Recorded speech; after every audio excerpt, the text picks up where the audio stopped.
तो अभी आप हमारे YouTube चैनल काशा खान को सब्सक्राइब करें और साथ ही साथ बेल आइकन के बटन पर भी लाजमी क्लिक करें।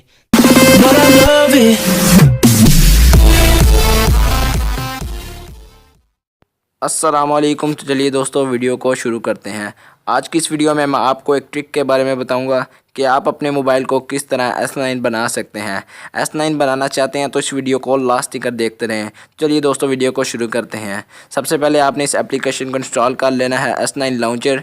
इसका लिंक मैं आपको नीचे डिस्क्रिप्शन में दे दूँगा, आप इसे वहाँ से डाउनलोड कर सकते हैं। तो चलिए दोस्तों इसे ओपन करते हैं और ये देख सकते हैं मेरा मोबाइल इस टाइम S9 जैसा हो गया है। तो मैंने उस पर एक क्लिक किया तो ये S9 जैसा हो गया। मैं आपको दिखा देता हूँ, ये सेम टू सेम इस टाइम S9 लग रहा है, लेकिन दोस्तों ये S9 नहीं है। लेकिन इस लाउंचर की मदद से ये मोबाइल आपका S9 हो जाएगा।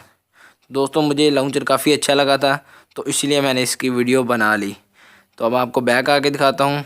बैक आके एक मतलब फिर मैं आपको दोबारा चेक करा देता हूँ। दोस्तों बहुत ही कमाल का लाउंचर है ये S9 लॉन्चर, बहुत ही कमाल की एप्लीकेशन है। तो दोस्तों ये थी आज की वीडियो। उम्मीद करता हूँ वीडियो अच्छी लगी होगी। वीडियो अच्छी लगी तो प्लीज़ लाइक करें, कमेंट करें, शेयर करें और हमारे यूट्यूब चैनल काशा खान को लाजमी से सब्सक्राइब करें।